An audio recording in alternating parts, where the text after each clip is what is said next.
الحمد لله نحمده ونستعينه ونستغفره ونؤمن به ونتوكل عليه ونعوذ بالله من شرور أنفسنا ومن سيئات أعمالنا من يهده الله فلا مضل له ومن يضلل فلا هادي له وأشهد أن لا إله إلا الله وحده لا شريك له وأشهد أن محمدا عبده ورسوله أما بعد فإن خير الحديث كتاب الله وخير الهدي هدي محمد صلى الله عليه وسلم وشر الأمور محدثاتها وكل محدثة بدعة وكل بدعة ضلالة وكل ضلالة في النار. أعوذ بالله من الشيطان الرجيم. بسم الله الرحمن الرحيم. ومن أحسن دينا ممن أسلم وجهه لله وهو محسن واتبع ملة إبراهيم حنيفا واتخذ الله إبراهيم خليلا. محترم حاضرین، جناب محمد رسول اللہ صلی اللہ علیہ وسلم کا ایک مشہور ارشاد ہے، اس حدیث کا درجہ حسن کا ہے جسے امام مالک، امام احمد، امام ابن ماجہ، امام ترمذی وغیرہ نے نقل کیا ہے۔ اللہ کے نبی صلی اللہ علیہ وسلم کا فرمان ہے، من حسن اسلام المرء ترکہ ما لا یعنی۔ آدمی کے اسلام کی خوبی یہ ہے کہ وہ لایانی چیزوں کو ترک کر دے۔ اسلام آپ نے پڑھا اور سنا ہوگا، اہل علم بیان کرتے رہتے ہیں کہ جب صرف اسلام کا تذکرہ قرآن و حدیث میں آئے تو اس کے عمومی معنی میں ایمان، احسان داخل ہوتا ہے، اور جب اکٹھا ان کا ذکر ہو جیسے اسلام کے ساتھ ایمان کا تو ان کے معنی میں فرق ہوتا ہے۔ اسلام ظاہری اعمال کو کہیں گے، ایمان داخلی چیزوں کو کہیں گے جن کا تعلق دل اور باطن سے ہے۔ یہاں اسلام کا لفظ جو استعمال کیا گیا اس حدیث میں، اس سے مراد ہے شرائع اور احکام۔ اسلام یعنی دین اسلام جو ہے اس کے احکامات، اس کی تعلیمات۔ تو من حسن اسلام المرء، ایک آدمی اپنے آپ کو مسلمان کہتا ہے، اسلام لانے والا کہتا ہے، تو اس کے دین کی خوبی یہ ہے، اچھائی یہ ہے کہ وہ لایانی چیزوں کو چھوڑ دے۔ علامہ عبد الرحمن بن ناصر السعدی، جن کی تفسیر سعدی مشہور ہے، عرب کے ماضی قریب کے کبار علماء میں شمار ہوتے تھے، انہوں نے حدیث کی 100 حدیثوں کی شرح کی ایک کتاب لکھی۔ اس میں یہ لکھتے ہیں اس حدیث کو نقل کرنے کے بعد کہ اللہ تبارک و تعالیٰ نے اس میں اہل ایمان کو، اسلامی احکامات کو قبول کرنے والوں کو دو حصوں میں بانٹا ہے۔ ایک وہ جن کو محسن کہا، دوسرے وہ جو مسیح ہیں۔ محسن یعنی جو اسلام میں اچھائی کو اختیار کرتے ہیں، یعنی اچھے اسلام والے، ان کا اسلام اچھا ہے۔ ایک وہ جو ہیں تو مسلمان لیکن اپنے اسلام کے ساتھ اساءت اور برائی کرتے ہیں، برے اسلام والے۔ اسلام برا نہیں، ان کا اسلام لانا، ان کا عمل کرنا، ان کا اسلام کے ساتھ برتاؤ برا ہے۔ چنانچہ جو شخص ایمان اور اسلام کے تقاضوں کو ظاہری اور باطنی طور پر پورا کرتا ہے وہ محسن ہے، اچھے اسلام والا ہے، یعنی اس کا اسلام اچھا ہے۔ اللہ تبارک و تعالیٰ نے قرآن مجید میں ارشاد فرمایا، جو سورہ نساء کی آیت نمبر 125 میں نے پڑھی، وَمَنْ أَسْلَمَ وَجْهَهُ لِلَّهِ، جو شخص اپنے چہرے کو اللہ کے حوالے کر دے۔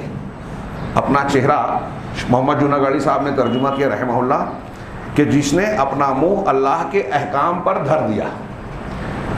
اسلم وجہہ للہ، اللہ کے لیے اپنے چہرے کو موڑ دیا، حوالے کر دیا، مطلب یہ کہ اپنا رخ اللہ کی طرف کر لیا۔ اس میں رخ جب کیا تو جدھر چہرہ کر رہا ہے، جدھر رخ اور توجہ ہو رہی ہے، ادھر ہی دل کا احساس بھی اسی طرف مڑ جاتا ہے۔ لہٰذا اس میں انابت اور رجوع بھی آ گیا۔ اس لیے اہل علم نے اس کی تفسیر کرتے ہوئے کیا، اسلم وجہہ للہ میں اخلاص نیت داخل ہے، دل کی انابت داخل ہے کہ جو شخص اپنا دل اللہ کی طرف موڑ دے، اس کے اندر اخلاص ہو، وہو محسن، اور وہ محسن ہو، احسان کرنے والا ہو۔ احسان سے مراد ہے اللہ کے رسول صلی اللہ علیہ وسلم کی شریعت اور آپ کی سنت کا پیروکار ہو، متبع رسول ہو، اخلاص نیت، اتباع رسول، کوئی بھی عمل اللہ کے یہاں ان دونوں شرطوں کے بغیر قبول نہیں ہوتا. یہ آپ نے بارہا سنا ہے. اللہ کے یہاں عمل کے قبول ہونے کی بنیادی شرط ہے کہ وہ اخلاص والا ہو اور اس میں رسول اللہ صلی اللہ علیہ وسلم کی اتباع ہو. تو ومن اسلم وجهه للہ وهو محسن واتبع ملت ابراہیم حنیفا. معاف کیجئے، ترجمہ ہوگا کہ دین کے اعتبار سے اس شخص سے بہتر کون ہے جو اپنا رخ اللہ کی طرف موڑ دے وے، یعنی اخلاص نیت اختیار کرے اور اللہ کے رسول کی پیروی کرے. مطلب وہ شخص جو ایسا کرتا ہے، اس معیار پر پورا پورا اترتا ہے، وہ بہترین دین والا ہے. اس سے بہتر دین والا کوئی ہو نہیں سکتا. اور اس کی ایک اعلیٰ مثال اگلی آیت میں دی نمونے کے طور پر کہ اس شخص نے ملت ابراہیمی کی پیروی کی. ملت ابراہیمی کیا ہے؟ ملت توحید، شرک سے اجتناب، اللہ تبارک و تعالیٰ پورے طور سے اپنے آپ کو اللہ کی فرما برداری میں دے دینا. حضرت ابراہیم کی ایک صفت بتائی، قانتا للہ، ہاں، اللہ کی مسلسل دائمی اطاعت کرنے والے. ایک ہے مطیع، اطاعت کرنے والا، ایک ہے قانت. قنوت کہتے ہیں دوام الطاعہ. ایسا شخص، ایسا وہ عمل جس میں تسلسل کے ساتھ بغیر گیپ کے اطاعت ہو. جیسے ہم کچھ نیکیاں کرتے ہیں پھر برائیاں کر لیتے ہیں، یہ قنوت نہیں ہے، اس میں فترہ اور وقفہ آ گیا. تو حضرت ابراہیم علیہ السلام کی حیات ہم پڑھتے ہیں کہ آپ قانت تھے، مسلسل اطاعت و فرما برداری کرنے والے. یہ صفت کہاں سے آئی؟ ومن اسلم وجهه للہ وهو محسن کی ایک تصویر ہے، نمونہ ہے کہ اللہ کے لیے دل میں اخلاص ہے اور ظاہر میں اپنے آپ کو پورا کا پورا اللہ کی شریعت اور احکامات کا پابند بنا لیا. یہ شریعت ملت ابراہیمی ہے. شیخ کہتے ہیں اس آیت کو نقل کرنے کے بعد کہ یہ بہتر دین والا محسن ہے. اب یہ جو محسن ہے یہ ان چیزوں کو ترک کر دیتا ہے جو کہ جن کا ترک کرنا واجب ہے.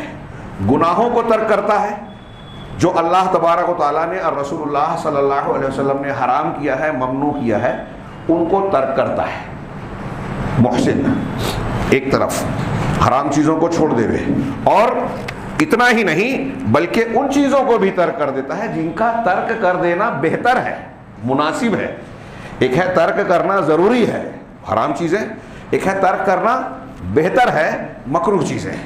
کہ جواز تو ہے، آدمی ارتکاب کر لے گنہگار نہیں ہوگا، لیکن چھوڑ دینا زیادہ بہتر ہے. تیسری آگے کہہ رہے ہیں اسی طریقے سے ایسی مباح چیزوں کو بھی چھوڑ دے وے جو جائز ہیں، جس کے کرنے نہ کرنے پہ نہ گناہ ہے نہ ثواب ہے، لیکن وہ فضول ہے.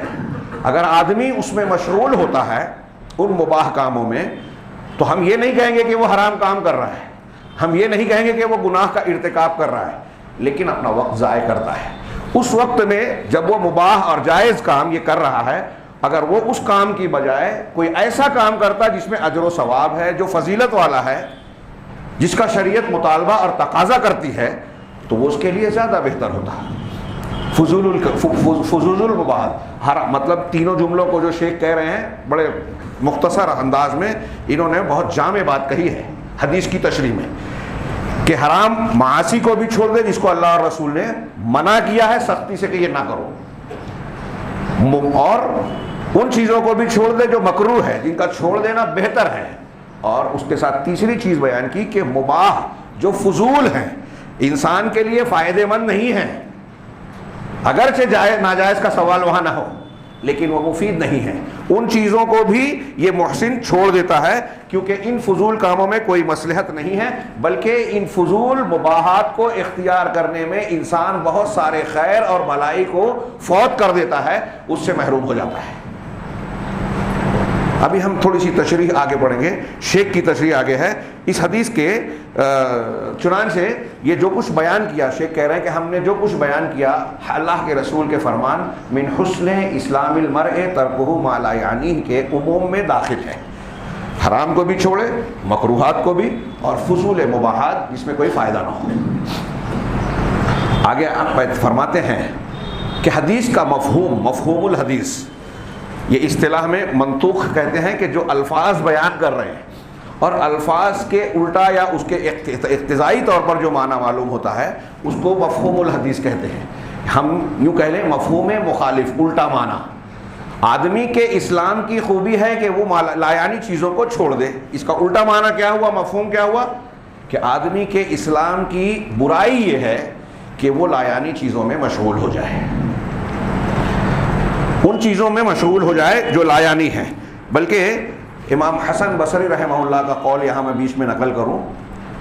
حضرت امام حسن بصری کہتے ہیں من علامت اعراض اللہ عبدہ ان یجعل شغلہ بما لا یعنیہ. بندے سے اللہ تبارک و تعالیٰ کے منہ پھیرنے اور اعراض کرنے کی ایک علامت یہ ہے کہ بندے کو اللہ ایسا بنا دے کہ وہ لایانی چیزوں میں مشغول رہے، اسی میں اپنا وقت لگاتا رہے جو اس کے لیے فائدہ مند نہیں ہے. غور سے سنیے، اللہ تبارک و تعالیٰ کے اعراض یعنی بندے کی طرف اللہ کی رحمت نہیں ہے. اس کی ایک علامت یہ ہے کہ بندہ ان کاموں میں مشغول ہو جائے جس میں کوئی فائدہ نہیں ہے، لایانی کاموں میں مشغول ہو جائے. شیخ کہتے ہیں کہ اس حدیث کا مفہوم یہ ہوا کہ جو شخص اپنے اقوال افعال اور اپنی مشغولیات کو لایانی چیزوں میں لگاتا ہے وہ برا ہے. وہ اگرچہ مسلمان ہے لیکن اپنے اسلام میں اچھا نہیں ہے، برا ہے. اچھا وہ ہے جو لایانی چیزوں کو ترک کرے. چنانچہ یہ کہہ رہے ہیں کہ یہ حدیث انتہائی جامع کلمات میں شمار ہوتی ہے. اس حدیث کو جوامع الکلم میں بعض علماء نے لکھا کہ 4 حدیثیں ایسی ہیں جس میں اسلام کی تعلیمات سمٹ آتی ہے. ان 4 میں سے ایک اس کو بھی شمار کیا ہے کہ یہ مختصر سے الفاظ میں بہت بڑا معنی اپنے اندر سمیٹے ہوئے ہے، کیونکہ اس میں ایسی ہی قطعی تقسیم ہے جس نے ان اسباب کو بھی بیان کر دیا جس سے اسلام خوبصورت اور اچھا بنتا ہے. یعنی آدمی حرام مکروہ اور مباح چیزوں کو ترک کر دے ہوئے، ایسی مباح چیزیں جو بے فائدہ ہیں، اور اس کے برعکس اسلام کے جو خوبی کے ساتھ برائی کا پہلو ہے اس کو بھی یہ حدیث واضح کر دیتی ہے. یہ میں نے ایک حدیث رسول پیش کی اور اس کی مختصر سی تشریح ایک قابل اعتماد اور معتبر شخصیت کے الفاظ میں لگ بھگ. اب اس کو معیار بنائیے، اس معیار پر ہمارا اپنے حالات کا جائزہ لیجئے اور محاسبہ کیجئے. میں سمجھتا ہوں اس کی آج کے مسلمانوں کو انتہائی شدید ضرورت ہے کہ وہ اس حدیث کی روشنی میں غور کریں. اور جب غور کریں گے تو میرا یقین ہے کہ ہمیں اور آپ کو یہ احساس ہوگا کہ اسلام اور قرآن و حدیث کی تعلیمات ایک جانب ہیں اور ہم دوسری جانب ہیں. اگرچہ ہم مسلمان اپنے آپ کو کہتے ہیں، اگرچہ کچھ اعمال بظاہر انجام دیتے ہیں، لیکن ہمارا اسلام اچھا نہیں ہے. ایک اکثریت کی بات ہے، کچھ استثناء ضرور ہوتا ہے. اکثریت کا معاملہ ایسا ہی ہے. کیسے؟ غور کیجئے. ایک طرف ہمارے یہاں جائزہ لیں پہلے حالات کا، کون سا زندگی کا شعبہ ہے، کون سا دن ہے جب کوئی نہ کوئی مسئلہ، پریشانی، مصیبت اور دقت نہیں آتی. کسی بھی دن کا اخبار اٹھائیے، اگر درد مند دل والا انسان ہے تو شاید اس کی نیند چلی جائے، وہ مستقبل کی تشویش میں اور حال کی فکر میں مبتلا ہوتا ہے. کچھ عمومی مسائل انسان کو پریشان کیے ہوئے ہیں. اس معاملے میں آدمی، آج ہم اتنے دنیا دار ہو گئے ہیں کہ وہاں دین کے روشنی میں سوچتے ہی نہیں. اگر کوئی عالم، کوئی صاحب دین اس کو دین کی روشنی میں بیان کرتا ہے تو ہمارا ذہن یہ کہتا ہے کہ یہ علماء کرام اور یہ لوگ تو یہ مسائل سمجھتے ہی نہیں ہیں، ان کو تجربہ نہیں ہے، دنیا داری نہیں جانتے.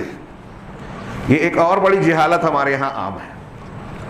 ایک بات دھیان رکھیے ہمیشہ، ضمنی طور سے بات آ گئی کہ قرآن و حدیث کا جاننے والا جو شخص جتنا ہوگا وہ اتنا زیادہ دین کو بھی سمجھے گا، دنیا کو بھی جانے گا.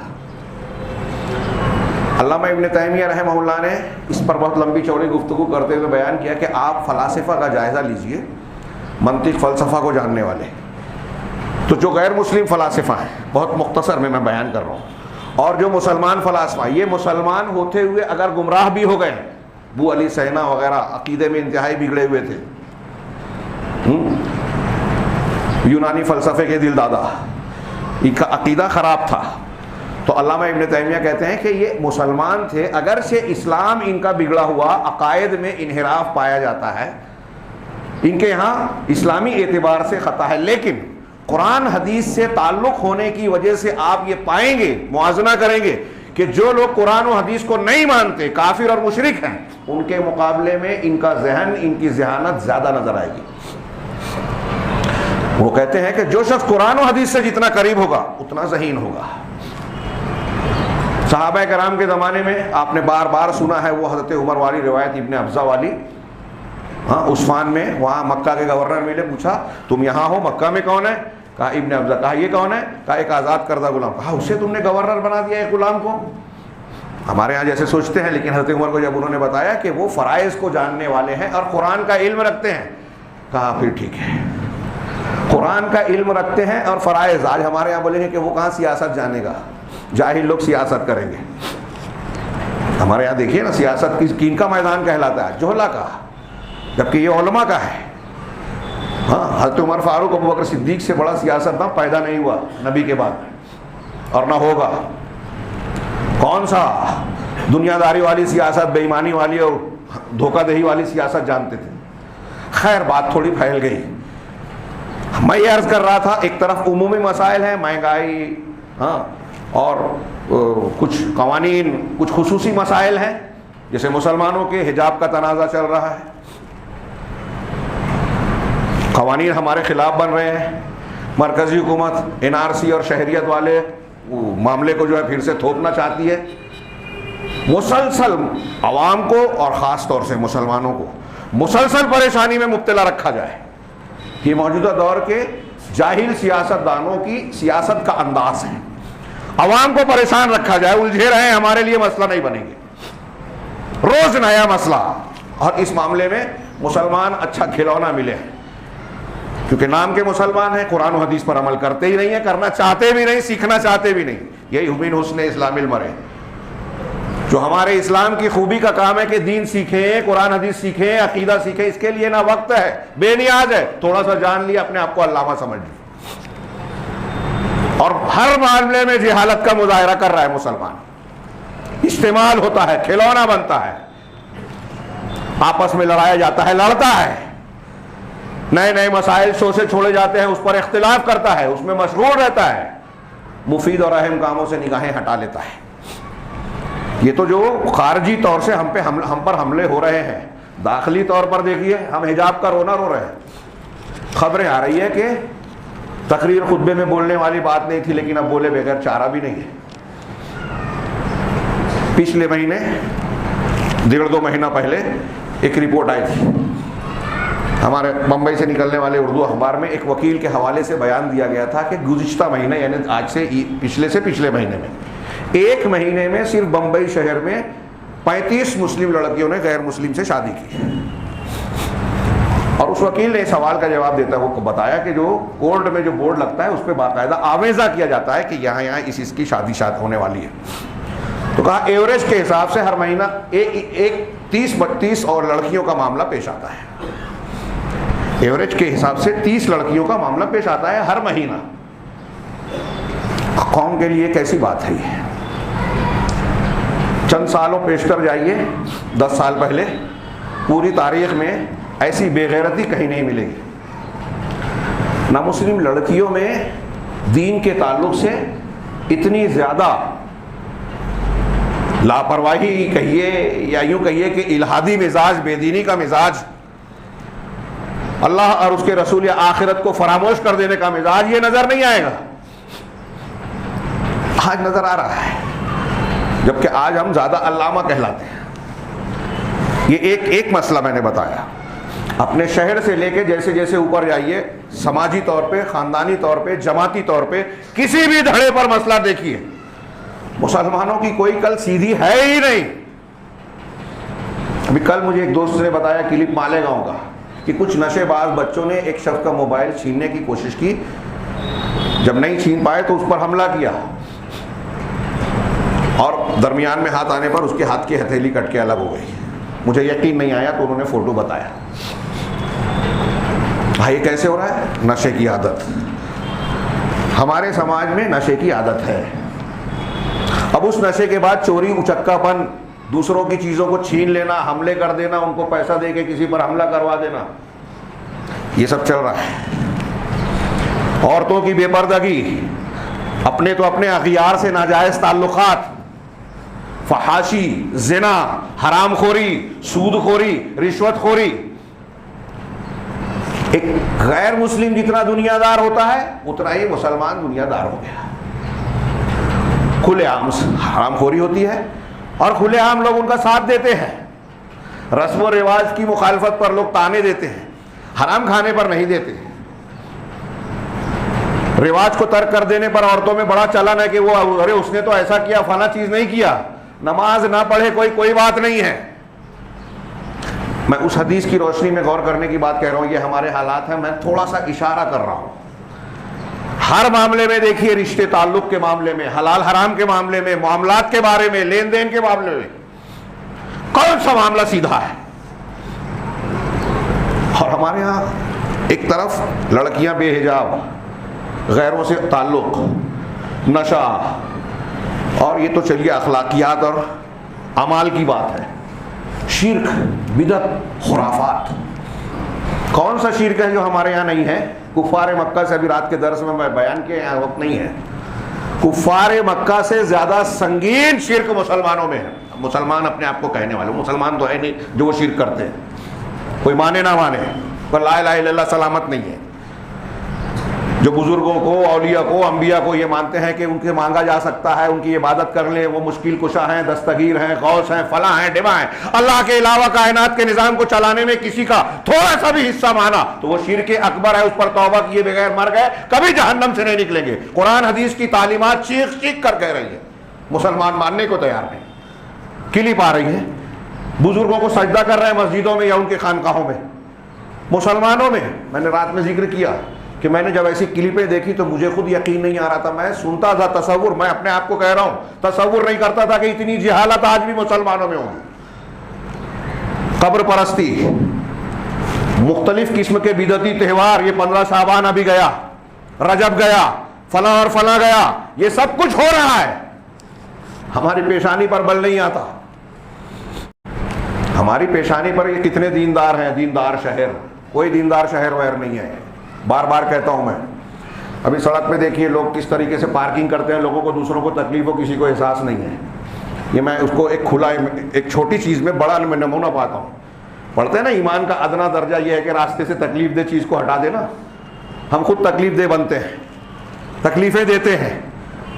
خطی کرمن ہٹاؤ، یہاں تحریک چلتی ہے، کامیابی نہیں ہوتی. دین جانتے ہی نہیں ہے، سکھاتے ہی نہیں ہے، دینداری کا ٹھیکہ لے کر گھومتے ہیں. اب ایک طرف شرک ہے، بدعات ہیں، خرافات ہیں، زنا ہے، سود خوری ہے، حرام خوری ہے، ایک دوسرے کے ساتھ جو ہے دشمنی، ایک دوسرے کے ساتھ حسد، غیبت، چغلی کا تو کوئی شمار ہی نہیں ہے. ساری برائیاں ہمارے اندر. اور جب بیٹھک ہوئے گی تو مسلمانوں کے فلاں بنیادی بات ہے، اس کا ذمہ دار سعودی عرب ہے. مسلمانوں میں ہماری جماعت میں خرابی ہے، اس کے ذمہ دار فلاں مولانا لوگ ہیں. آپ بہت اچھے ہیں، سب ذمہ دار دوسرے ہیں، میں بہت اچھا ہوں. جتنے ہیں ہم سب، کسی کو مستثنا مت کیجیے. سارے لوگوں کا مزاج ہے. برائیاں، خرابیاں، خلل، سب کے ذمہ دار دوسرے، ہم بہت اچھے. اللہ کے رسول صلی اللہ علیہ وسلم کا یہ فرمان، حسن بصری کا وہ قول دماغ میں رکھیے. سعودی عرب ایسا، سعودی عرب ویسا. ہوٹل پہ، ٹیکروں میں، مجلسوں میں بیٹھ کر ان امور پر ہم گفتگو کرتے ہیں جس سے ہمارا تعلق ہی نہیں ہے، لینا دینا ہی نہیں ہے. ابھی رمضان آئے گا، فضیلت والے ایام، خوب تقریر کریں گے ہم لوگ، سنیں گے، سنائیں گے. اور ماشاءاللہ ماحول تھوڑا سا تبدیل بھی ہوگا ظاہر میں. قرآن کی تلاوتیں بڑھ جائے گی، آخر میں اعتکاف ہوگا، نمازیں بڑھ جائے گی، لوگ روزے سے رہیں گے. لیکن حسن اسلام والے ہیں، ان فضیلت والے ایام میں بھی اور اس سے پہلے بھی آپ دیکھیے کہ ہمارے نوجوان بوڑھے سوشل میڈیا پہ ان امور میں زیادہ بحث کریں گے جن کا فائدہ نہیں ہے، اور ان میں سے بہت سی چیزوں کا تعلق ان سے ہے ہی نہیں. رؤیت ہلال، پوری دنیا میں ایک چاند ہونا چاہیے. مجھ سے تو اب کوئی سوال کرتا ہے تو غصہ آتا ہے اس سوال پر. پوری دنیا میں ایک چاند. مجبور ہوں کہنے پر، میرے علم کے مطابق یہ جھگڑا صرف اہل حدیثوں میں ہے پوری دنیا میں۔ کیا یہ ممکن ہے؟ تھوڑی دیر کے لیے مان لیں کہ ایسا ہے، ایسا کرنا ہے، یہ کام آپ کا، ہمارا، پبلک کا ہے؟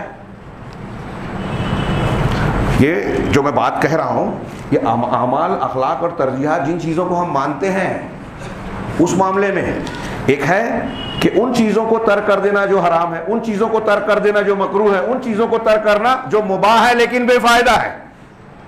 اس سے بڑھ کر وہ چیزیں جو اسلام کو خراب کرتی ہیں، بدعت، خرافات، ان میں مشغول ہونا۔ ابھی 2-3 ہفتوں سے اتفاق سے بار بار اس حدیث کا ذکر آ رہا ہے مسلم شریف کی، حضرت ابو سعید بن معلّہ رضی اللہ تعالیٰ عنہ نماز پڑھ رہے تھے، اللہ کے رسول صلی اللہ علیہ وسلم کا گزر ہوا، آپ کو آواز دی، بلایا، وہ نماز میں مشغول رہے، سلام پھیر کر پہنچے، کہا جب میں نے آواز دی تھی تو آپ کیوں نہیں آئے؟ اللہ کے رسول صلی اللہ علیہ وسلم نے پوچھا تو کہا انی کنت فی الصلاۃ انی کنت اصلی او کما قال، میں نماز پڑھ رہا تھا۔ اللہ کے رسول نے کہا اما سمعت قول اللہ تعالی یا ایھا الذین آمنوا استجیبوا للہ وللرسول اذا دعاکم لما یحییکم، کہ اے ایمان والو، اللہ اور اس کے رسول کی بات کا جواب دو جب تمہیں وہ بلائیں اس چیز کی طرف جو تمہیں زندگی دیتی ہے۔ اللہ اور رسول جس چیز کی طرف بلا رہے ہیں اس میں ہمارے دل کی زندگی ہے، اس کی طرف نہ جانا دل کی موت ہے۔ اور وہ صحابی کو اللہ کے رسول سرزنش کر رہے ہیں اس آیت کے حوالے سے، وہ کوئی برا کام نہیں کر رہے تھے، نفل نماز پڑھ رہے تھے۔ یہ جو ہمارا موضوع ہے اس سے جوڑ دیجئے کہ کون سی چیز کو کہاں ترجیح دینی ہے۔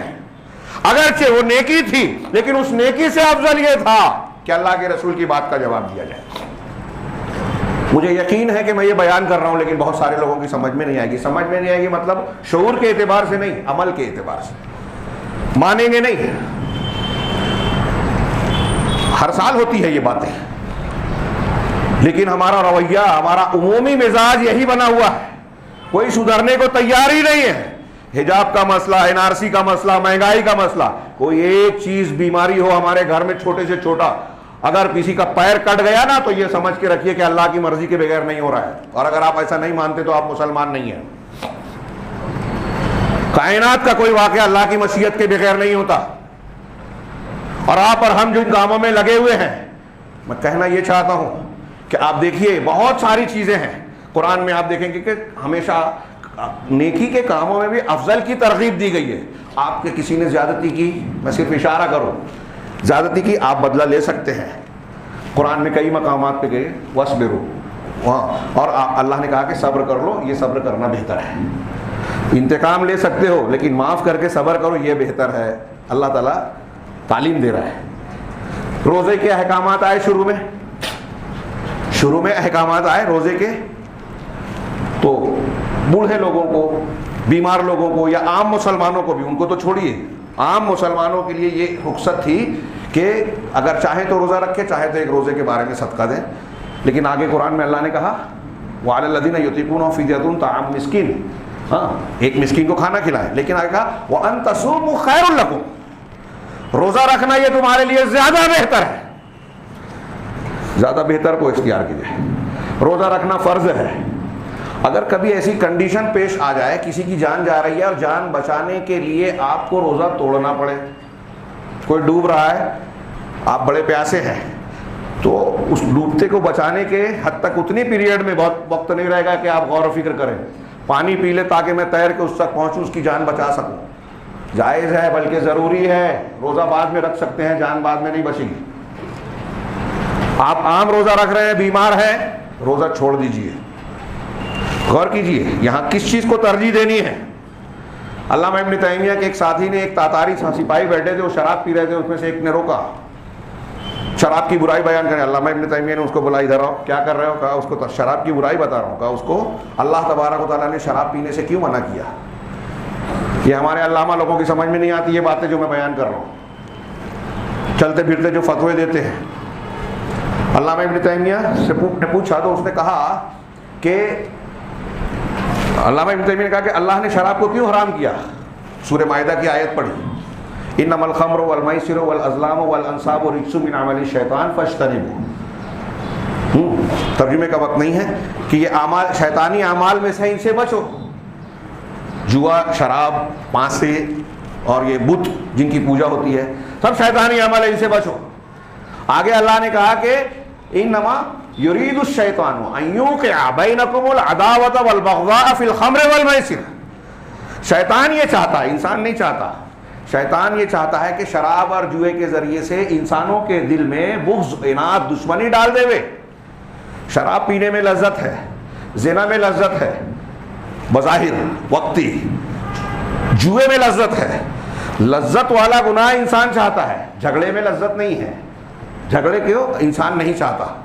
تو لذت والے گناہ میں مبتلا کرنے کے بعد شیطان بس نہیں کرتا، ان لذت والے گناہوں کو ذریعہ بناتا ہے ان گناہوں میں مبتلا کرنے کا جس میں لذت نہیں ہے، وہ ہے دشمنی، اناد، ایک دوسرے سے نفرت، کینہ کپٹ۔ شیطان یہ چاہتا ہے کہ تمہارے دلوں میں بغض اناد ڈالے، کیسے؟ فی الخمر والمیسر، شراب اور جوئے کے ذریعے، یعنی شراب اور جوا بذات خود حرام ہے اور بغض اناد پیدا کر۔ اور آگے کہا کہ یہ اللہ کے ذکر سے اور نماز سے روکتے ہیں، اسی آیت میں آگے کہا۔ علامہ ابن تیمیہ نے کہا کہ اللہ نے اہل ایمان کو شراب سے اس لیے منع کیا کہ یہ نماز پیئیں گے تو نماز نہیں پڑھیں گے، اللہ کا ذکر نہیں کریں گے، بغض اور اناد میں پڑھیں گے۔ یہ تاتاری اگر شراب پیئیں گے تو یہ ویسے بھی نماز نہیں پڑھیں گے، ویسے بھی اللہ کا ذکر نہیں کرتے۔ یہ جب اللہ پہ حملہ کرتے ہیں تو مسلمانوں کی عزتیں لوٹ رہے ہیں، مسلمانوں کو نقصان پہنچا رہے ہیں، لہٰذا ان کو شراب پینے دو، ان کا شراب پینا خیر ہے۔ میں نے کہا یہ اچھے اچھے لوگوں کی سمجھ میں نہیں آئے گا،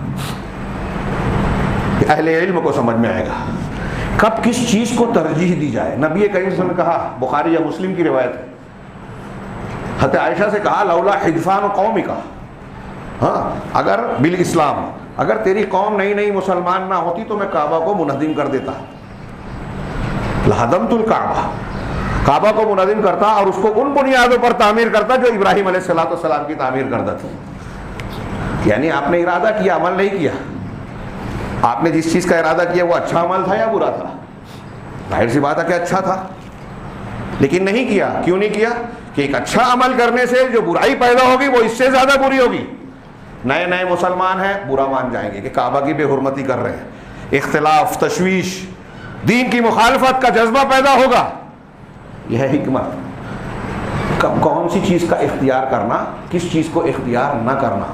ہمارے یہاں مسلک کے طور پر لوگوں نے ان چیزوں کو غیر ضروری مان لیا جو ضروری تھی، ان چیزوں کو ضروری کر لیا جو غیر ضروری تھی۔ پچھلے ہفتے کلیان میں خطبہ دیتے ہوئے شیخ عبد المالک کی کتاب کے حوالے سے، الجزائر کے بڑے عالم ہیں، سلفی عالم، میں نے ایک لمبی چوڑی گفتگو پیش کی۔ اس میں یہ بیان کیا، علامہ ابن قیم نے لکھا کہ ہمارے پاس 3 زمانے ہیں، ماضی، حال، مستقبل۔ ماضی گزر چکا، گیا وقت پھر ہاتھ آتا نہیں، توبہ کرنے والے اس سے مستثنا ہیں۔ بڑی پیاری بات ہے، جو وقت گزر چکا آپ کے ہمارے ہاتھ میں نہیں ہے، لیکن اگر آپ چاہیں تو توبہ کے ذریعے سے ماضی کو ہاتھ میں لے سکتے ہیں۔ سچی توبہ کر لے، پچھلے گناہ معاف ہو جائیں گے، ماضی صاف، سچی توبہ اس کی شرائط کے ساتھ۔ مستقبل ہم جانتے نہیں، ہمارے ہاتھ میں حال ہے۔ یہ میرے ہاتھ میں کاغذات ہیں، اس میں 2-3 آیتیں ہیں، لیکن موقع نہیں ہے کہ کیا تم نے ان لوگوں کی طرف دیکھا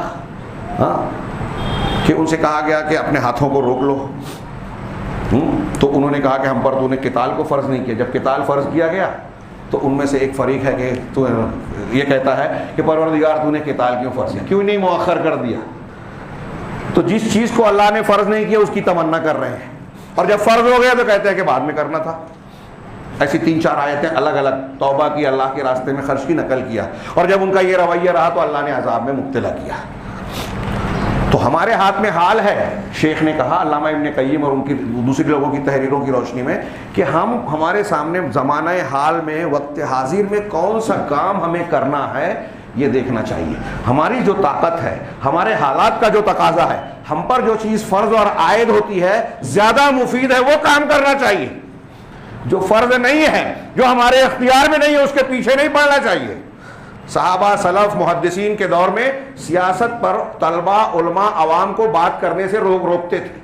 صحابہ کرام، یہ اہل حکومت کا کام ہے، وہ کرنا چاہیے، وہ کریں گے۔ ہمارے یہاں سوشل میڈیا پر لوگ قابلیت بتاتے ہیں۔ سورہ نساء کی آیت میں نے پیش کی تھی، اللہ تعالیٰ نے کر کے فَإِذَا جَاءَهُمْ أَمْرٌ مِّنَ الْأَمْنِ أَوِ الْخَوْفِ أَذَاعُوا بِهِ، کہ ان لوگوں کے پاس جب کوئی امن یا خوف کی کوئی خبر آتی ہے تو اس کو پھیلاتے ہیں. آج کی موبائل والی زبان میں کہیں فارورڈ کرتے ہیں, اس کو پھیلاتے ہیں. لیکن اللہ نے کیا کہا؟ یہ جمہوریت والا مزاج اللہ نہیں بتاتا جو ہمارے ہاں لوگ کہتے ہیں. لوگوں کے لیے اظہار آزادی, اظہار رائے.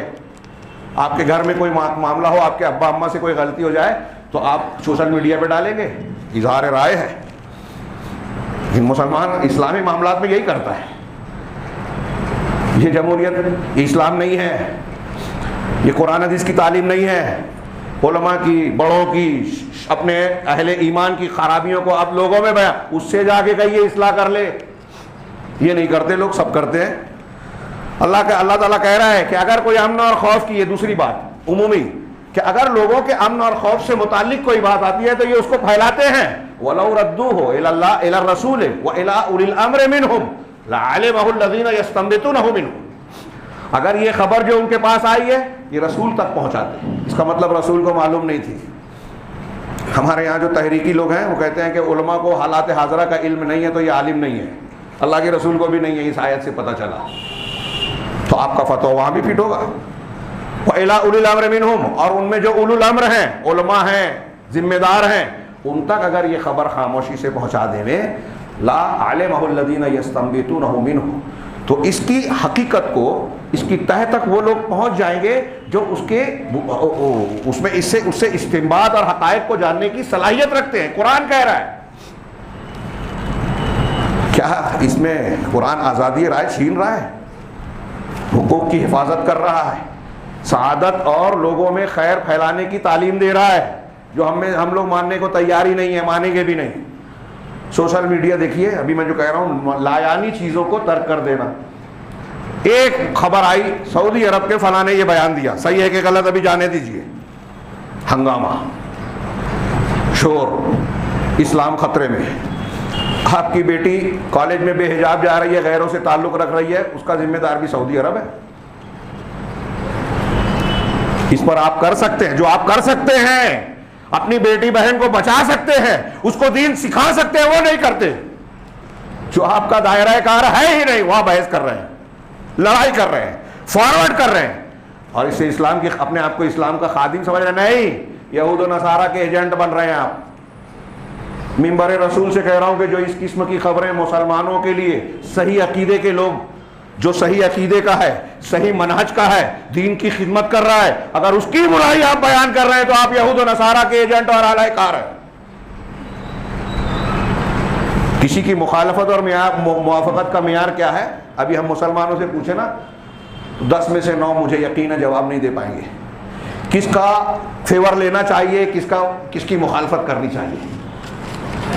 پورا دیکھیے, اسلام پسندی اور تحریکیت کے نام پر سارے سے سارے الزامات ان لوگوں کو تھوپے جاتے ہیں جو سب سے صحیح اسلام والے ہیں, جن کا عقیدہ صحیح ہے, جن کے یہاں بدعت نہیں ہے. مخالفین میں بھی بہت سارے لوگ کہتے ہیں کہ سعودی عرب میں شرک اور بدعت نہیں, اور کیا چاہیے. دین کے اعتبار سے کوئی حکومت اپنے ملک سے شرک کو صاف کر دے, بدعت کو صاف کر دے, چھوٹی بات ہے یہ. تھوڑی دیر کے لیے سوچئے, سارے انبیاء اور پیغمبروں کی تعلیم کی بنیاد یہی ہے, شرک سے بچانا, توحید پہنچانا, بدعت و خرافات کو صاف کرنا, یہی تو بنیاد ہے. اور شرک اور بدعت اگر ہے تو آپ کتنا بھی سر پیٹ لے, آپ کے حالات ہمارے حالات سنور نہیں سکتے, اس لیے کہ اللہ کی مدد ملے گی ہی نہیں. قرآن میں صاف صاف کہا گیا, حدیثیں ہیں, ایک آیت نہیں 20 آیتیں, کہ اگر آپ شرک کرو گے تو اللہ کی رحمت نہیں ملے گی, اگر آپ سنت کی مخالفت کرو گے تو ذلت اور خواری آپ کا مقدر ہوگی. وہاں شرک و بدعت نہیں ہے, ہم انہی کو انہی پر تنقید کرتے ہیں. یورپ امریکہ والے چاہتے ہیں ہم ان کے خلاف رہیں, ہم ان کے خلاف ہوتے ہیں. یہ کوئی آج کی بات نہیں ہے, ہمیشہ سے چلا آ رہا ہے, اور جاہل لوگ ایسا ہی کرتے ہیں, شور مچانے والوں کے پیچھے بھاگنے لگتے ہیں. ہاں, ماضی قریب میں آزادی کی تحریک میں اہل حدیثوں کو وہابی انگریزوں نے کہا, آج تک کہا جا رہا ہے. مخالفین کہتے ہیں انگریزوں نے نام رکھا. ولیم ہنٹر نے کہا کہ ہماری حکومت کو, برطانوی حکومت کو خطرہ وہابیوں سے ہے, پورے ملک میں 5 لاکھ وہابیوں کو قتل کیا گیا, جائیدادیں قرق کی گئی, مدارس توڑ دیے گئے, کالے پانی کی سزائیں ٹوٹل وہابیوں کو, اہل حدیثوں کو بھیجا گیا. ہم مولانا فضل حق خیر آبادی، ایک بریلوی نام آتا ہے، وہ غلطی سے گئے تھے، فضل حق خیر آبادی اہل حدیث عالم تھے، ان کی بجائے وہ گرفتار ہو گئے، وہ تفصیل اپنے مقام پر، ساری سزا ان کو دی جا رہی ہے۔ آج بھی میں عرض کرتا ہوں، کئی جگہ میں نے بیان کیا کہ امریکن تھنک ٹینک موساد، ہاں، اور برطانوی اور رشیا کے اور دوسرے ان کے جو تھنک ٹینک ہیں، پالیسی میکرز ہیں، یہ کہتے ہیں کہ ہمارے لیے مسلمانوں میں سب سے بڑا خطرہ ان لوگوں کے اسلام کا ہے جو اپنے آپ کو اہل حدیث سلفی کہتے ہیں، ابوبکر صدیق اور عمر فاروق کے دین کو ماننے والا کہتے ہیں۔ لوگ یہ بیان کرنے سے کتراتے ہیں، میں کہہ رہا ہوں واضح طور سے یہ چیز موجود ہے اور ریکارڈ آ چکی ہے، یہ مسلمانوں کو نہیں سمجھ میں آتی، دکھائی دے رہا ہے، قبر پرست جا کے مندر میں پوجا کر رہے ہیں، بابا کی مورتی بنا کے پوجا کر رہے ہیں۔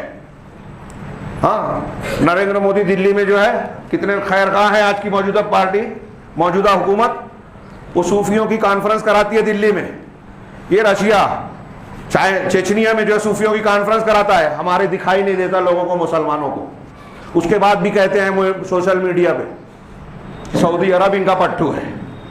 استعمال کون ہو رہا ہے؟ کون مسجدوں مدرسوں کی مدد کر رہا ہے؟ کون قرآن و حدیث کو پھیلا رہا ہے؟ کون توحید کو پھیلا رہا ہے؟ انہی کے بارے میں کہا جاتا ہے کہ یہ دشمن نمبر 1 ہے، اور ہم کہتے ہیں وہی دوست ہے، اور ماننے کو تیار ہی نہیں ہے۔ حسن اسلام المرء ترکہ ما لا یعنی، پہلی بات وہ صحیح ہے یا غلط 2 نمبر کی بات ہے۔ میں یہ عرض کرنا چاہتا ہوں، ہمیں اور آپ کو یہ کرنا ہے، وقت کافی زیادہ ہو گیا، خلاصے کی بات یہ کرنا ہے جو ہمارے کام کی ہو، جو ہمارے لیے مفید ہو، جو ہمارے ارد گرد کی ضرورت کی ہو، جو ہم پر فرض ہوتی ہو۔ جہاد ہم پر ابھی فرض ہے کیا؟ طاقت ہے، قوت ہے؟ نہیں نا، اس کی بات کیوں کرتے ہیں؟ شیخ عبد المالک کی وہ روایت بھی میں نے بار بار پیش کی، بخاری مسلم میں، ایک شخص اللہ کے رسول صلی اللہ علیہ وسلم کے پاس آئے دوران جنگ، کہا میں اسلام لاؤں یا قتال کروں، لڑوں؟ آپ نے کہا پہلے اسلام لاؤ پھر قتال کرو۔ کلمہ پڑھا، قتال میں گئے، شہید ہو گئے، ایک وقت کی نماز نہیں پڑھی، جنتی۔ اللہ کے رسول نے کہا تھوڑا عمل کیا، زیادہ اجر پایا۔ اب اس سے کوئی کہتا ہے کہ دیکھو نماز سے زیادہ اہم اس میں ذکر کیا ہے قتال ہے، جی نہیں، نماز کا وقت ان کی زندگی میں آیا ہی نہیں، اس لیے ان پر فرض ہوئی ہی نہیں، اس لیے اللہ تعالیٰ کے ہاں وہ مجرم نہیں ہیں۔ آپ پر ہم پہ جو چیز فرض نہیں ہوئی، جو ہماری طاقت میں نہیں ہے، اللہ اس کے بارے میں نہیں پوچھے گا۔ جو غریب ہیں زکوٰۃ نہیں دیتے، اللہ ہی نہیں پوچھے گا تو نے زکوٰۃ دی کیوں نہیں۔ جو ہم پر فرض نہیں ہے وہ نہیں پوچھے گا اللہ۔ تو سعودی عرب کیا کر رہا ہے؟ وہ ہمارے دائرے میں نہیں ہے۔ سوشل میڈیا پہ ہم اگر پیغام بھیجتے ہیں تو سعودی عرب کی اصلاح ہو جائے گی؟ نہیں، اس سے کچھ فرق پڑے گا؟ کن چیزوں سے فرق پڑے گا؟ آپ رویت ہلال کی بحث کرتے ہو، آپ کے چاند کے بارے میں فلسفہ بگھارنے سے عید کی دن آگے پیچھے ہو جائے گا؟ تو ہمارا دائرہ کار ہے ہی نہیں، کیوں اس میں سر کھپاتے ہیں؟ ہر سال وہی سوالات، وہی باتیں، وہی اختلافات جو بار بار کیا جاتا ہے، جانتے ہیں ہم۔ حرم میں تو 20 رکعت تراویح پڑھ جائے، ابھی پھر بحث ہوئے گی۔ صرف حرمین میں ہوتی، پورے سعودی عرب میں 8 ہوتی ہے۔ مان لیا آپ نے؟ کیا آپ دلیل کے طور پر مانتے ہیں؟ یہ ماننے منوانے کے لیے، خلوص کے لیے، دین اور اجر و ثواب کے لیے سوال کیا جاتا ہے؟ نہیں، دین کے نام پہ ذہنی عیاشی، ذہنی کشتی، ایسی بحث کر کے سمجھتے ہیں کہ دینداری کا مظاہرہ کر رہے ہیں۔ بعض لوگ سوال جواب کرتے ہیں، یہ دینداری کا مظاہرہ کرتے ہیں، یہ بھی ٹائم پاس کر رہے ہیں، ان کا مقصد عمل کرنا نہیں ہے۔ اخلاص و عمل ہر اعتبار سے جھلکتا ہے۔ یہ معیار رکھیے سامنے، ہمارے اسلام کی خوبی کیا ہے؟ وقت کافی زیادہ ہو گیا ہے۔ میں نتیجے کے طور پر موجودہ حالات میں یہ کہنا چاہتا تھا کہ ہمیں کرنا کیا ہے۔ فی الحال 2-3 باتیں۔ سب سے پہلی چیز جو کرنے کی ہے، دین سیکھنا، علم حاصل کرنا۔ علم جو ہمارے ہاں جس کی اہمیت و اہمیت نہیں ہے، علم کا دور نہیں ہے، جہالت کا دور ہے، قیامت کی نشانی ہے۔ اللہ کے رسول نے فرمایا تھا علم اٹھا لیا جائے گا، جہالت عام ہوگی، عمل کم ہو جائے گا۔ ہمارے ہاں عمل کم ہے، جو نظر آتا ہے۔ عمل کے کم ہونے کی کئی شکلیں ہیں۔ ایک تو یہ کہ آدمی کام ہی نہ کرے، گپ شپ میں لگا رہتا ہے۔ ابھی رمضان آئے گا، دین کے وقت میں روزے کی عبادت کی حالت میں ہم زیادہ تر سوئیں گے، رات میں جو ہے جاگیں گے بھی، تو گپ شپ میں زیادہ وقت ہمارا، تراویح تھوڑی سی لمبی ہو گئی تو شکایت ہو جائے گی، اس سے کئی گنا زیادہ ہم ہوٹل پہ بیٹھے رہیں گے، کوئی مسئلہ نہیں۔ تو یہ اوقات ہمارا من حسن اسلام المرء، آدمی کے اسلام کی خوبی یہ ہے کہ لایانی چیز کو چھوڑ دے، اس پر غور کیجیے۔ تو ابھی ہمارے جو مزاج، روٹین اور کام ہیں، ترجیحات ہیں، پسندیدہ اعمال ہے، کیا ہیں؟ تو میں عرض کر رہا تھا کہ سب سے پہلی چیز علم. تان و تشنیع کی بات نہیں، لیکن یہ حقیقت ہے کہ ہمارے یہاں علم کی انتہائی قلت ہے، اور ہم سمجھتے ہیں کہ بہت. عمل کی بھی قلت ہے. اور میں یہ بتا رہا تھا کہ ایک عمل تو یہ ہے کہ آدمی عمل ہی نہ کرے، دوسرا یہ ہے کہ عمل کر رہا ہے لیکن بدعت کر رہا ہے. تو عمل صاف ستھرا نہیں ہے، اللہ کے یہاں قبول ہے. بدعت آ گئی، عمل قبول نہیں ہے، نیت خراب ہے. خرچہ کیا، احسان جتا دیا. بندے سے کسی سے خرچ کر رہا ہے، ہمارے یہاں زکوٰۃ صدقات بھی اب ان کو دیتے ہیں جس سے لگے گا کہ اس سے ہم کو فائدہ ہونے والا ہے. جس سے فائدہ نہیں ہے، بہت ضرورت مند ہے، ہمارا مخالف ہے، ہمارے خلاف بولا تھا.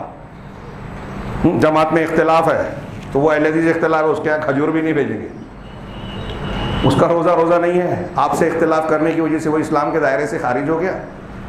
غیر مسلم کو دے دیں گے، اسے نہیں دیں گے. یہ ہے ہمارا اسلام. یہ جہالت ہے.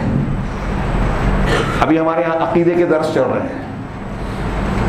کچھ لوگوں کی ایسی سمجھ ہے کہ ہم کو بڑی معلومات ہے، عقیدہ جانتے ہیں. اور میں ایسا دیکھتا ہوں لوگوں کے سوال سے، لوگوں کے عمل سے، باتوں سے معلوم ہوتا ہے کہ دوسروں کو چھوڑیے. اہل حدیث عقائد اور ایمانیات کے بہت سے باب میں لا علم ہیں، جاہل ہیں، انہیں مسائل معلوم ہی نہیں ہیں. اس غلط فہمی میں مبتلا ہے کہ ہم کو بڑی معلومات ہے. میں ہوائی بات نہیں کر رہا ہوں، بڑی دردمندی سے کہہ رہا ہوں. اور اس لیے کہہ رہا ہوں کہ اس کو، اس خامی کا، خلل کا ازالہ کریں. یہاں علماء کا درس اور یہ ہوتا ہے تو ہمارے یہاں لایا نہیں. دوسری جگہوں پر علماء کو تلاش کر کے پیسے دے کے بلائے جاتے ہیں. ہم کو، ہمارے بچوں کو ٹیوشن دیجیے. رمضان میں لوگ ضد کرتے ہیں کہ علماء کو بلائیں، بڑی بڑی رقم دیتے ہیں تحفے میں. ہمارے یہاں اگر کوئی عالم آ کے بیان کرنے کی بھی کوشش کر رہا ہے تو ہم کو، ہمارے پاس وقت نہیں ہے اس سے سنیں. وہ سب کتابوں میں ہے. ایک حدیث سننے کے، صحابہ سے زیادہ علم والے ہو گئے ہم. حضرت جابر ایک حدیث کو سننے کے لیے 1 مہینے کی مسافت طے کرتے ہیں. اللہ کے رسول کی حدیث بیان کرتے ہیں نا کہ ہر آنے والا دور پچھلے دور سے زیادہ برا ہوگا. تو اس پر ایک اشکال علامہ ابن حجر نے پیش کیا کہ حجاج بن یوسف کا دور، پھر اس کے بعد عمر بن عبدالعزیز کا دور. تو حضرت عمر بن عبدالعزیز کا دور بہتر ہے، جبکہ روایت کہہ رہے ہیں کہ بعد والا دور زیادہ برا ہوگا اور یہ اس سے بہتر ہے. تو اس کی تشریح میں بیان کیا کہ حضرت عبداللہ ابن مسعود نے بذات خود، ایک صحابی نے اس کی تشریح کر دی کہ زمانہ بعد والا برا ہوگا. تو برا ہونے کا مطلب یہ نہیں کہ مال و اسباب میں، اقتصادیات میں، حکومت میں نہیں، علم میں. ہر بعد والا دور علم اور جہالت کے اعتبار سے پہلے والے دور کے مقابلے میں زیادہ جاہل ہوگا، کم علم والا ہوگا. حجاج بن یوسف کا دور حکومت کے اعتبار سے تو ظلم و زیادتی ہوئی، لیکن اس دور میں صحابہ اور بڑے بڑے تابعین تھے، تو عمومی طور پر علم کا بول بالا تھا. دین اسلام کا علم غالب تھا، جہالت کم تھی.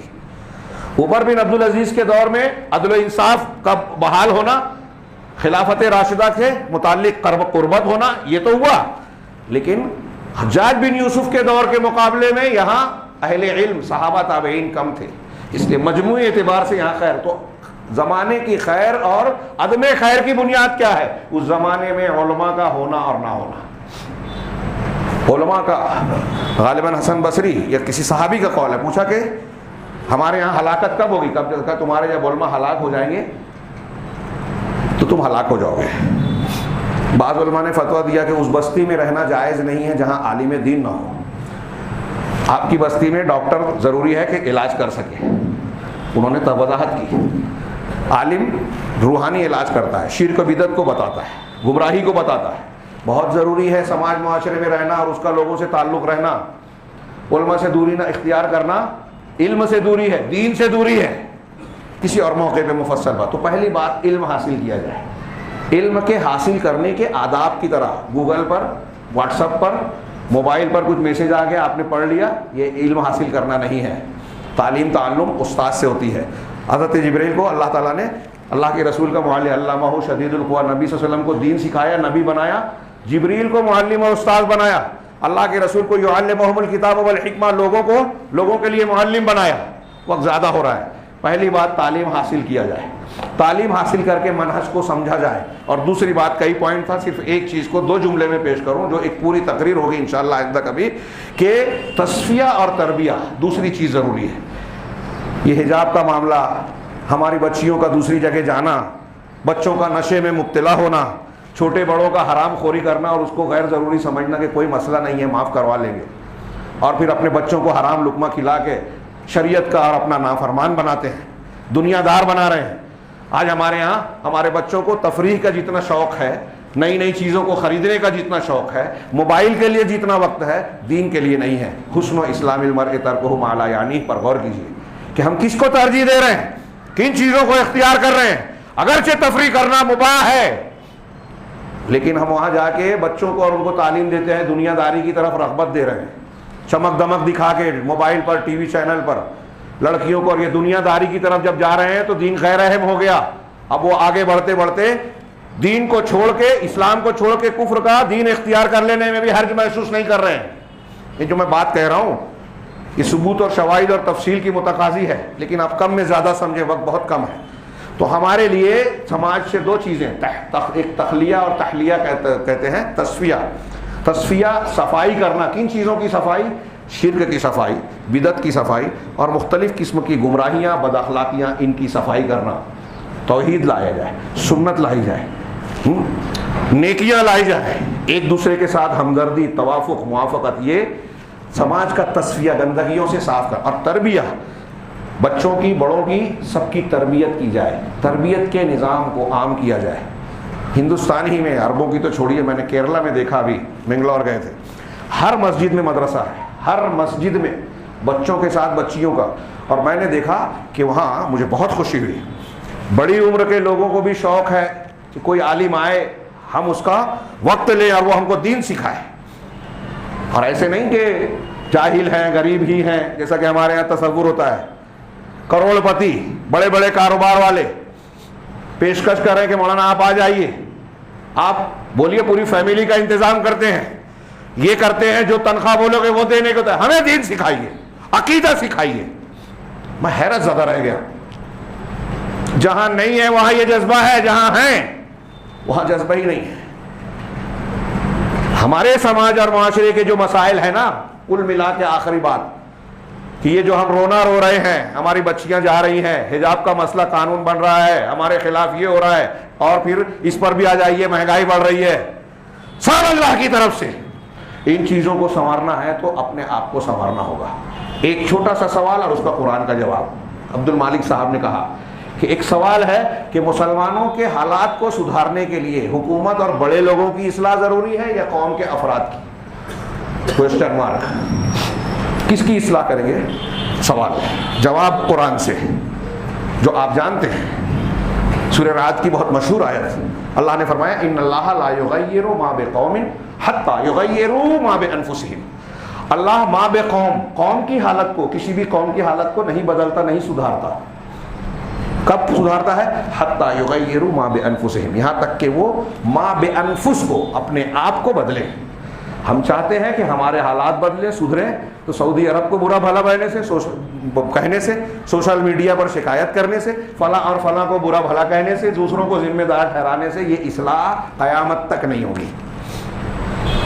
آپ کے اور ہمارے بچے آگے مسلمان رہیں گے کہ یا نہیں، محفوظ رہیں گے یا نہیں، ہماری عزتیں، ہماری پراپرٹیز محفوظ رہیں گی کہ نہیں، ہمارے خلاف جو سازشیں ہو رہی ہیں ہم اندازہ نہیں کر رہے ہیں، خبروں اگر غور سے پڑھو تو سمجھ میں آئے گا کہ خطرات آپ کے اور ہمارے گھروں پہ دستک دے رہے ہیں۔ اگر ان چیزوں سے بچنا ہے تو ان سے ڈرنے کی ضرورت نہیں ہے، اپنے گناہوں سے ڈریں۔ ما بانفس یعنی اپنے حالات کی اصلاح کریں۔